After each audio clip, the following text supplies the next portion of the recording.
Halo teman-teman, sahabat Tio JB. Selamat datang di channel Ensiklopedia Tio JB. Hari ini Pak Imin akan membahas tentang negara Iran part kedua. Antara cinta dan benci. Itulah kata yang pantas untuk disematkan kepada negara Iran dan Israel. Tahukah kalian jika negara Iran dan Israel dulunya adalah sahabat yang sangat baik? Iran yang kini dikenal memiliki roket-roket yang canggih, ternyata teknologinya diajarin sama Israel, teman-teman. Lalu kenapa saat ini mereka bermusuhan? Selain itu masih banyak lagi fakta unik dan hal menarik lainnya tentang negara Iran. Salah satunya, benarkah negara Iran ini pura-pura menjadi negara Islam? Apakah ini bagian dari Taqiyah Syiah? Yuk simak video ini sampai selesai ya teman-teman. Langsung saja, Markiber. Mari kita berangkat. Kembali lagi di channel Tio JB, channel yang mungkin bisa menambah wawasan dan informasi yang mungkin belum kalian ketahui. Dari bukti arkeologis, wilayah Iran sudah dihuni oleh manusia sejak tahun 10.000 sebelum Masehi. Lalu muncullah peradaban kuno Elam di tahun 8.000 sebelum Masehi. Selanjutnya, pemerintahan awal dimulai ketika berdirinya Kekaisaran Median atau Medes pada tahun 678 sebelum Masehi. Lalu dilanjutkan oleh Kekaisaran Achaemenid yang didirikan oleh orang-orang suku Pars, Fars atau Paras pada tahun 550 sebelum Masehi. Nah, karena yang bikin kerajaan ini adalah orang-orang Pars, maka kerajaan tetangganya yaitu kerajaan Yunani menulisnya sebagai Persia. Sejak saat itulah nama Persia mulai digunakan untuk menamai wilayah ini. Saat periode Achaemenid ini pula, agama resminya bernama Zoroastrian. Kalau di agama Islam namanya adalah agama Majusi, teman-teman. Kekaisaran ini lalu mempersatukan semua suku etnis dan bangsa dengan agama Zoroastrian. Mereka berdoa pakai bahasa yang sama, face mukanya juga sama, tradisi keagamaannya juga sama. Karena kesamaan itulah mereka menyebut dirinya sebagai bangsa Arya atau Arya. Selanjutnya pada masa Kekaisaran Sasania yang berdiri pada tahun 224, nama Iran mulai digunakan. Iran sendiri berasal dari kata Eran yang artinya tanah bangsa Arya. Lalu apa bedanya Persia dengan Iran? Begini teman-teman, Persia itu nama lain dari Iran yang digunakan oleh bangsa asing untuk menyebut wilayah ini. Sedangkan kata Iran dipakai oleh bangsa Iran sendiri untuk menyebut negaranya. Selanjutnya pada tahun 632, di bawah pemerintahan Umar bin Khattab, wilayah Persia jatuh ke tangan kekhalifahan Rasidin. Dari sinilah agama Islam mulai berkembang dan menyebar di wilayah Persia ini, teman-teman. Selanjutnya, Persia terus dikuasai oleh berbagai kerajaan Islam. Hingga pada tahun 1219, datanglah invasi dari Kekaisaran Mongol. Setelah kemunduran Kekaisaran Mongol, Persia diteruskan oleh berbagai kerajaan Islam. Salah satunya adalah Kekaisaran Safawi yang berdiri pada tahun 1501. Di masa Safawi inilah pertama kalinya agama Islam Syiah dijadikan sebagai agama resmi. Kekaisaran Safawi ini lalu digantikan oleh Kekaisaran Qajar yang berdiri pada tahun 1789. Kekaisaran Qajar ini jatuh setelah terjadinya kudeta militer yang dipimpin oleh Jenderal Reza Shah Pahlavi yang dibantu oleh pasukan kerajaan Inggris pada tahun 1921.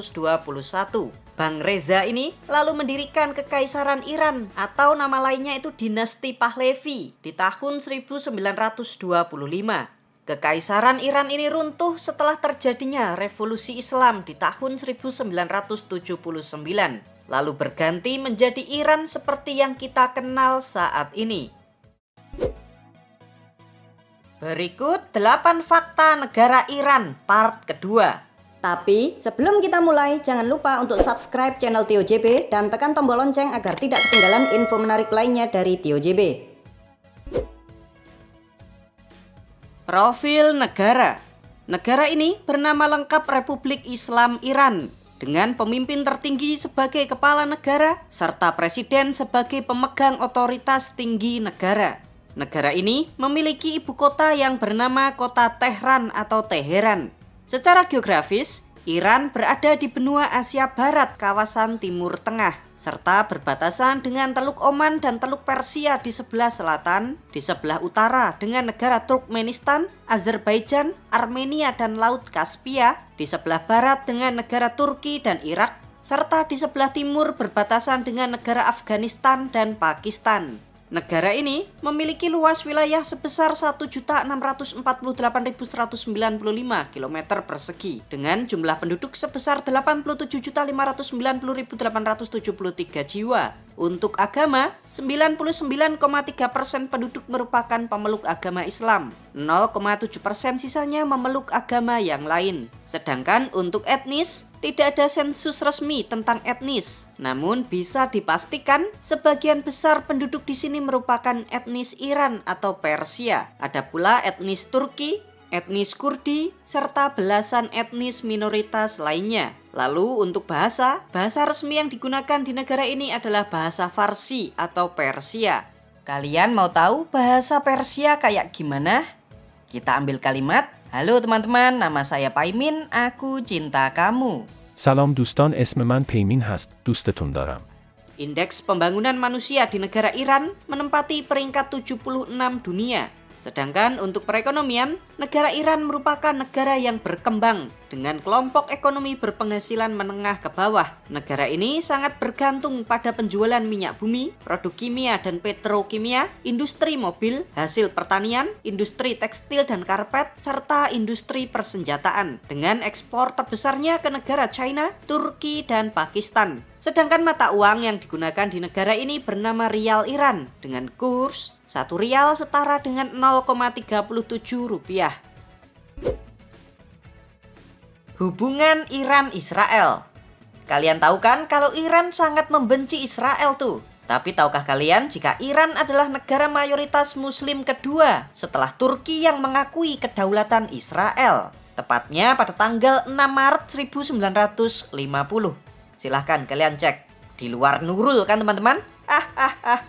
Di zaman pemerintahan Iran di bawah Muhammad Reza Pahlavi antara tahun 1947 hingga 1979, hubungan Iran dengan Israel itu berjalan dengan sangat-sangat harmonis. Israel membantu Iran memodernisasi negaranya, termasuk mengembangkan teknologi pertahanan dan persenjataan saat itu. Sedangkan negara Iran menjual sebagian besar minyaknya ke negara Israel. Kadangkala kedua negara ini juga melakukan barter ya teman-teman. Minyaknya Iran dibarter dengan teknologi rudal canggih Israel. Jadi di zaman dahulu tuh Israel dan Iran itu sahabat yang sangat baik. Mereka menjadi bermusuhan seperti saat ini ketika kerajaan Iran di bawah pemerintahan Reza Pahlavi dikudeta melalui revolusi Islam pada tahun 1979. Lalu apa Min? Alasan Bang Reza ini dikudeta? Alasannya karena Bang Reza ini sangat ke barat-baratan, bahkan lebih barat dibandingkan negara barat. Hah? Iran yang mayoritas penduduknya beragama Islam, tapi di pantai-pantai itu banyak cewek-cewek pakai bikini. Perjudian dilegalkan, minuman keras juga diperbolehkan, serta banyak hal yang dianggap sebagai kemaksiatan. Nah, karena kebijakannya yang sangat kontroversial tersebut, maka banyak umat muslim yang marah. Para ulama-ulama Syiah lalu memimpin kudeta ini. Setelah Reza Pahlavi turun dari tahta, pemimpin revolusi yang bernama Khomeini dilantik menjadi pemimpin agung Iran. Nah, semenjak beliau berkuasa inilah Iran memutuskan hubungannya dengan Israel dan sampai hari ini masih bermusuhan. Mata uang. Tahukah kalian jika mata uang rial Iran adalah salah satu mata uang terendah di dunia teman-teman? Ya, meskipun mata uang kita juga termasuk yang terendah di dunia, namun masih tinggi rupiah loh. 1 rial Iran hanya bernilai 0,37 rupiah. Hal ini diakibatkan situasi dalam negeri Iran yang mengalami krisis ekonomi ditambah sanksi dari negara-negara barat, membuat mata uang rial menjadi semakin tidak berharga. Kalian tahu mata uang tertinggi di dunia itu apa? Ayo, ternyata bukanlah dolar, bukan juga pound sterling atau euro, melainkan ini, dinar Kuwait. Kalian bayangkan, kurs 1 dinar ini setara dengan 50.800 rupiah. Wow. Kalender. Tahukah kalian jika negara Iran memiliki kalendernya sendiri, teman-teman, yang berbeda jauh dengan kalender Masehi ataupun kalender Hijriyah. Sistem penanggalan di Iran ini didasarkan pada pergerakan bumi mengitari matahari. Kalender Iran memiliki 12 bulan. 6 bulan pertama memiliki 31 hari. Bulan pertama bernama Farvardin, diikuti Ordibehes, Khordad, Tir, Mordad, dan Syahrifar. 5 bulan berikutnya memiliki 30 hari, yaitu Mer, Aban, Azar, Day, dan Bahman. Sedangkan bulan terakhir bernama Esfand yang memiliki 29 hari, namun pada tahun Kabisat menjadi 30 hari. Unik juga ya teman-teman. Syiah. Kali ini Pak Imin akan menjelaskan tentang awal mula permusuhan antara Islam Sunni dan Syiah. Lalu benarkah Iran yang mayoritas Syiah ini pura-pura menjadi bagian dari Islam? Yuk kita bahas teman-teman. Kisah ini dimulai ribuan tahun yang lalu pada saat wafatnya Nabi Muhammad SAW. Yang pada waktu itu Nabi Muhammad bukan hanya sebagai seorang nabi, melainkan sebagai pemimpin negara. Sebagai nabi jelas Rasulullah tidak bisa digantikan. Namun sebagai pemimpin negara beliau bisa digantikan. Nah, sebagian para sahabat menginginkan menantu Nabi yaitu Ali bin Abi Thalib sebagai penerusnya. Namun pada saat wafatnya Rasulullah, kelompok Ali dan pendukungnya tidak dilibatkan di dalam pemilihan khalifah, sehingga menimbulkan perpecahan. Kelompok Ali ini kemudian menamai dirinya sebagai Syiah, yang artinya pengikut Ali. Kalau sekarang mah kayak partai oposisi gitu teman-teman. Jadi saat itu Syiah itu tidak ada perbedaan di dalam ritual ibadah. Jadi saat itu Syiah pure karena politik. Saat terpilihnya Abu Bakar dan Umar bin Khattab sebagai khalifah, orang-orang Syiah ini masih bisa menerima karena beliau adalah orang yang baik dan bertakwa. Namun pada masa kepemimpinan Utsman atau khalifah ketiga, ini nih yang jadi masalah. Utsman yang saat itu beliau sudah uzur, usianya tua, beliau mendelegasikan pemerintahannya kepada menterinya yang bernama Marwan bin Al-Hakam. Nah, orang inilah yang merusak kekhalifahan Rasyidin dengan nepotisme. Kerabat-kerabat dan saudara-saudaranya Marwan ini dimasukkan menjadi pejabat. Orang yang baik dipecatin. Contohnya seperti gubernur Mesir saat itu yang bernama Amr bin As, yang kala itu sangat dicintai oleh rakyat Mesir. Tiba-tiba dipecat sama si Marwan ini. Gara-gara inilah akhirnya menimbulkan kerusuhan yang menyebabkan Khalifah Utsman bin Affan terbunuh. Ingat ya teman-teman, saat itu Syiah masih berupa sentimen politik. Setelah Utsman terbunuh pada tahun 656, kekhalifahan dipegang oleh Ali bin Abi Thalib. Namun tak lama kemudian terjadilah pemberontakan kaum Khawarij dan mereka membunuh Ali pada tahun 661. Karena keadaan umat muslim saat itu yang sedang kacau, seorang sahabat Nabi dan jenderal yang bernama Muawiyah bin Abu Sufyan mengambil alih kekhalifahan. Muawiyah saat itu berjanji kepada Hasan bin Ali untuk mengembalikan kekuasaannya sebagai khalifah kepada keturunan Ali setelah umat muslim di dalam kedamaian. Hasan pun menyetujuinya teman-teman. Nah, sejak saat itulah terbentuklah kekhalifahan Umayyah pada tahun 661. Hasan bin Ali meninggal dunia di tahun 670. Dan benar saja teman-teman, pada masa pemerintahan Umayyah, berbagai kekacauan itu berhasil diredam. Hingga pada saat Muawiyah akan meninggal dunia, orang ini mengkhianati janji yang dibuatnya kepada Hasan. Kekuasaan tidak diserahkan kepada anak keturunan Ali. Muawiyah justru menyerahkan tahtanya kepada anaknya sendiri, yaitu Yazid bin Muawiyah pada tahun 680. Orang ini dikenal sangat brutal teman-teman. Suka mabok, dikelilingi cewek-cewek, hingga banyak umat muslim terutama kota Mekah dan Madinah yang kala itu menolak untuk menerimanya sebagai khalifah. Karena Yazid ini tidak terima diprotes, Yazid pun menyerang Madinah dan membantai masyarakat di sana. Ia lalu menyerang Mekah sampai batu Ka'bah itu kan pernah hancur tuh gara-gara diserang sama Yazid ini. Di tengah keputusasaan itu, Husain bin Ali yang juga adiknya Hasan mendapat surat dari orang-orang Kufah untuk menjadi pemimpin pemberontakan untuk melawan Yazid. Akhirnya berangkat tuh teman-teman. Namun di tengah perjalanan, Hasan dihadang oleh pasukan Yazid dan beliau tewas dimutilasi bersama seluruh anggota keluarganya. Tragis teman-teman. Kejadian ini juga disebut sebagai pertempuran Karbala yang terjadi pada tanggal 10 Oktober tahun 680. Karena kejadian itulah orang-orang Syiah lalu mulai dicari. Mereka dibunuh dan dibantai.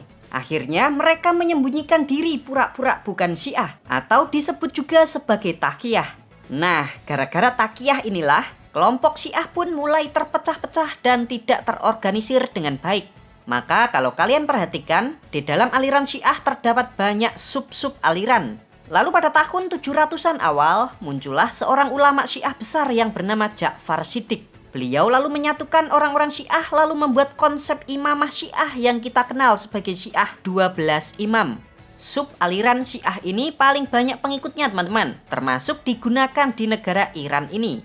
Periode keemasan Syiah terjadi pada masa Nasruddin At-Tusi sekitar pertengahan tahun 1200-an ketika pada waktu itu bangsa Mongol menyerang kawasan Timur Tengah. Nasiruddin ini merupakan ahli perbintangan atau astronomi yang sangat jenius teman-teman. Nah, orang Mongol pada waktu itu kan bangsa yang sangat memuja-muja bintang tuh. Nasiruddin dengan kejeniusannya ini berhasil memikat orang-orang Mongol dengan pengetahuan astronominya tersebut. Hal inilah yang membuat dirinya dijadikan sebagai penasehat di Kekaisaran Mongol. Dampaknya banyak banget tuh kala itu orang-orang Mongol yang masuk ke dalam agama Islam aliran Syiah. Di masa inilah Syiah baru mengembangkan aliran teologinya, doktrin-doktrin Syiah, konsep ketuhanan dan lain sebagainya dengan kitabnya yang terkenal bernama Tajrid al-Kalam. Lalu pada tahun 1501 muncullah seorang Syiah pendiri Kekaisaran Safawi yang bernama Ismail. Ia lalu membuat kerajaan khusus Syiah di wilayah Iran. Nah, orang ini tuh pahamnya itu Syiah radikal teman-teman.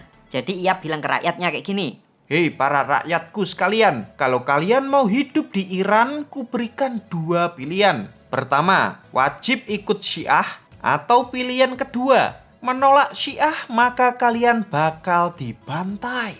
Akhirnya, mereka yang menolak untuk masuk ke Syiah dibantai itu teman-teman. Di lain pihak, aliran Islam Sunni yang saat itu memiliki Kekaisaran Ottoman di wilayah Turki, tahu orang-orang Sunni dibantai di Syiah Iran, Ottoman juga melakukan hal yang sama, yaitu membantai orang-orang Syiah di wilayah Turki. Nah, dari sinilah permusuhan antara Sunni dan Syiah menjadi sangat meningkat, karena di belakangnya ada kekuatan politik dan militer yang sangat besar. Duh, ribet banget ya teman-teman. Kalau menurut kalian nih, apakah Syiah adalah bagian dari Islam? Atau Syiah hanya pura-pura menjadi Islam? Mari kita diskusikan di kolom komentar. Teh. Tahukah kalian jika minuman teh menjadi minuman nasional di negara Iran? Teh Iran adalah teh hitam ya teman-teman. Kadangkala orang Iran kalau minum teh, mereka menambahkan rempah-rempah seperti kapulaga di dalam teh yang diseduhnya. Coba deh kalau kalian traveling ke negara Iran, kalian perhatikan tuh. Sebagian besar orang di negara Iran selalu minum teh setelah makan. Iran sendiri merupakan negara penghasil teh terbesar ke-7 dunia. Daerah penghasil teh di negara Iran berada di wilayah Iran bagian utara, khususnya di Provinsi Gilan. Wisata di Iran. Kali ini Paimin akan ajak kalian semua mengunjungi sebuah kota yang menurut Paimin paling indah di negara Iran. Kota ini bernama Shiraj, yang letaknya berada di Provinsi Fars. Kota yang berdiri sejak 4.000 tahun yang lalu ini memiliki luas 240 km persegi dengan jumlah penduduk sekitar 1,9 juta jiwa. Meskipun mayoritas penduduk di sini adalah orang-orang Persia, tapi tahukah kalian jika kota Shiraj merupakan salah satu daerah di negara Iran dengan jumlah penduduk Yahudi yang sangat besar? Tercatat ada sekitar 20.000 orang Yahudi yang tinggal di kota ini. Kota Shiraj merupakan kota industri elektronik terbesar di negara Iran, serta menjadi salah satu kota belanja terpopuler di Timur Tengah. Patut kalian ketahui jika kota ini memiliki lebih dari 25 mall dan 10 bazar. Yuk sekarang kita eksplor kotanya. Sini-sini, ikuti Pak Imin.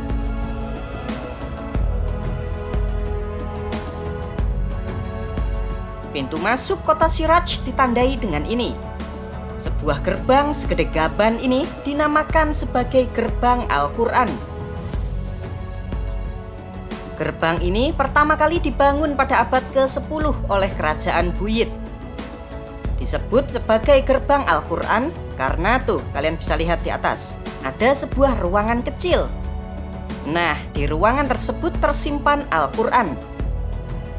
Dipercaya jika seseorang berjalan melewati gerbang ini, maka orang tersebut akan mendapatkan keberkahan dari Al-Quran. Next, kita akan pergi mengunjungi Benteng Karim Khan yang terletak di pusat kota Siraj. Nih, benteng seluas 4.000 meter persegi dengan tinggi 14 meter ini didirikan pada tahun 1766 oleh Karim Khan. Tuh patungnya. Orang ini adalah penguasa serta pendiri dari dinasti Zand.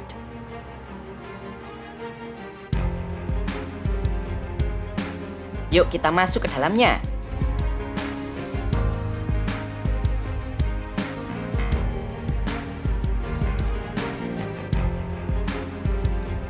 Nih teman-teman,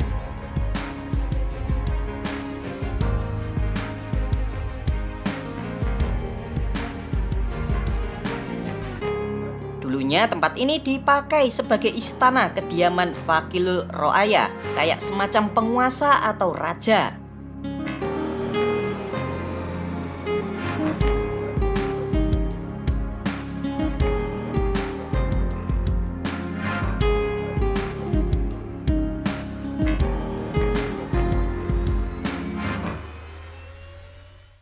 Di dekatnya ada sebuah masjid yang paling indah. Itu teman-teman, namanya adalah Masjid Nasir Al-Mulk, atau bisa disebut juga sebagai Masjid Merah Muda. Yuk kita masuk ke dalamnya. Masya Allah, indah banget.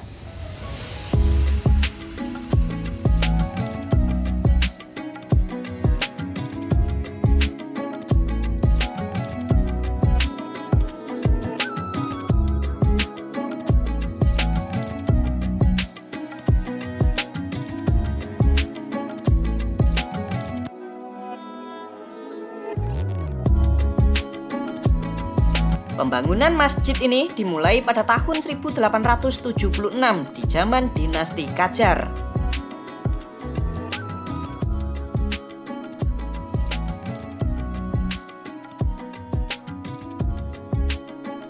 Tuh yang bikin menarik, jendelanya warna-warni.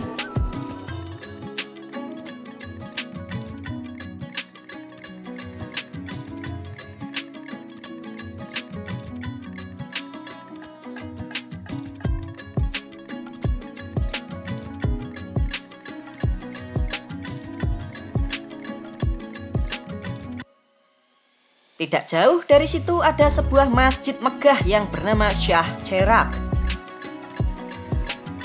Masjid bergaya Persia sekaligus menjadi makam Sayyid Ahmad bin Musa ini dibangun pada abad ke-13. Nih, dalamnya teman-teman, megah banget kan? Interiornya penuh dengan kristal-kristal.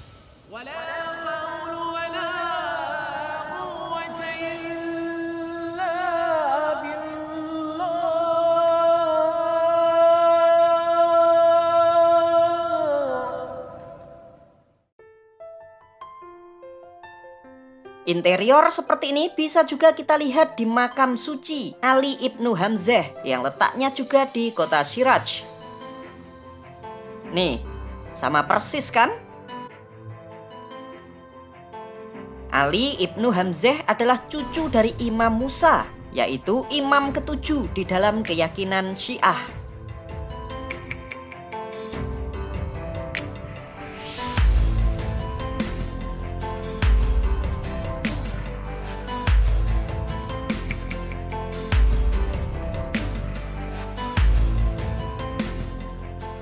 Sekarang kita akan mengunjungi Kavam House. Bangunan ini dibangun pada tahun 1879.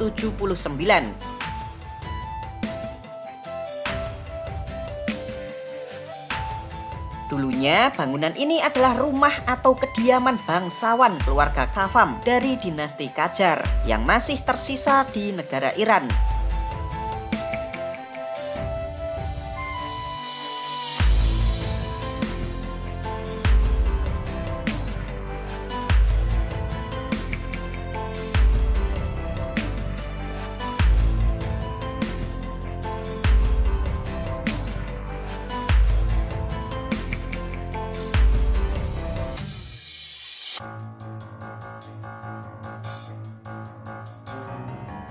Di dekat Kavam House ada Zinat Al-Mulk House.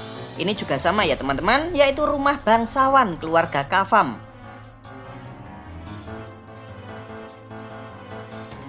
Patut kalian ketahui ya teman-teman, jika keluarga Kavam di zaman itu adalah keluarga yang sangat terpandang dan banyak diantaranya yang menduduki posisi-posisi penting negara.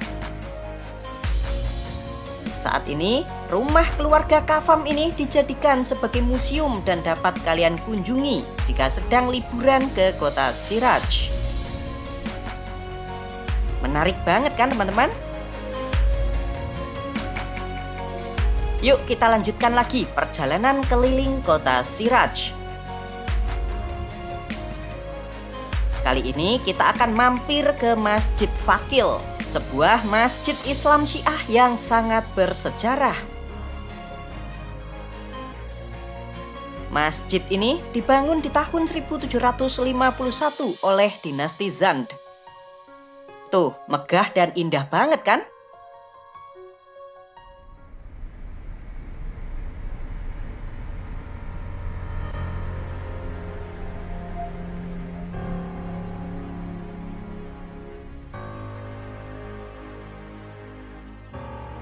Di dekat masjid ada sebuah pemandian umum kuno yang bernama Pemandian Faqih, dan saat itu hanya dipakai oleh kalangan bangsawan saja.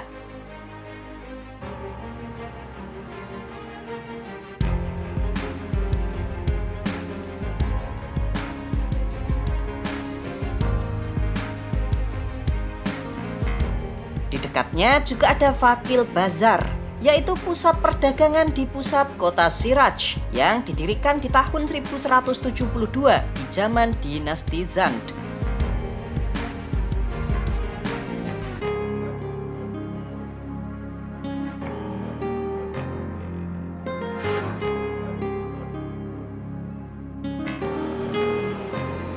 Arsitektur bangunannya itu loh, keren banget cuy.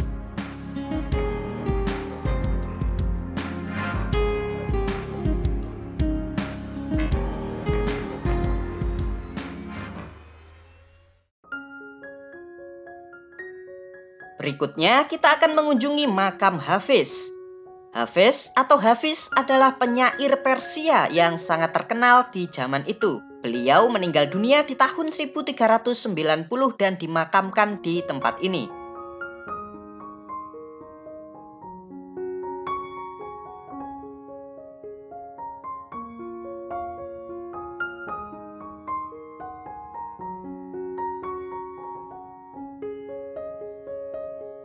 Next, kita akan melihat Eram Garden. Nih, taman plus pavilion ini memiliki luas 12,7 hektar, serta dibangun pada tahun 1824.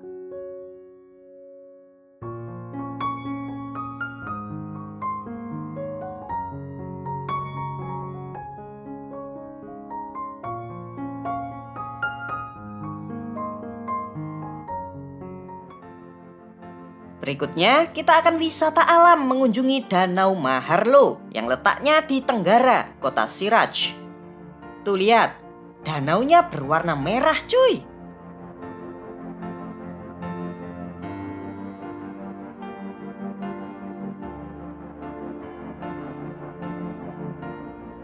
Danau ini memiliki kandungan garam yang sangat tinggi. Danau seluas 600 km persegi ini juga sangat keren teman-teman.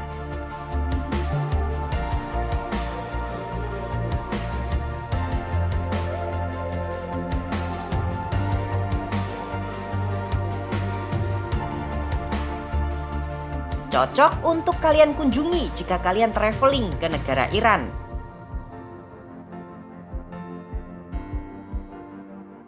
Gimana? Apakah kalian tertarik untuk mengunjungi kota Shiraj? Untuk tiket pesawatnya pulang pergi Jakarta Shiraj Iran sekitar 15,4 juta rupiah per orang.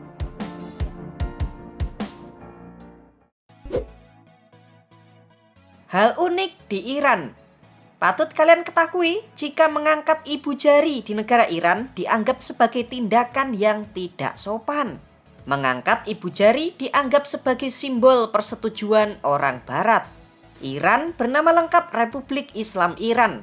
Nah, Republik Islam di dunia ini ternyata hanya ada 3 saja teman-teman, yaitu Republik Islam Iran, Republik Islam Pakistan, serta Republik Islam Mauritania.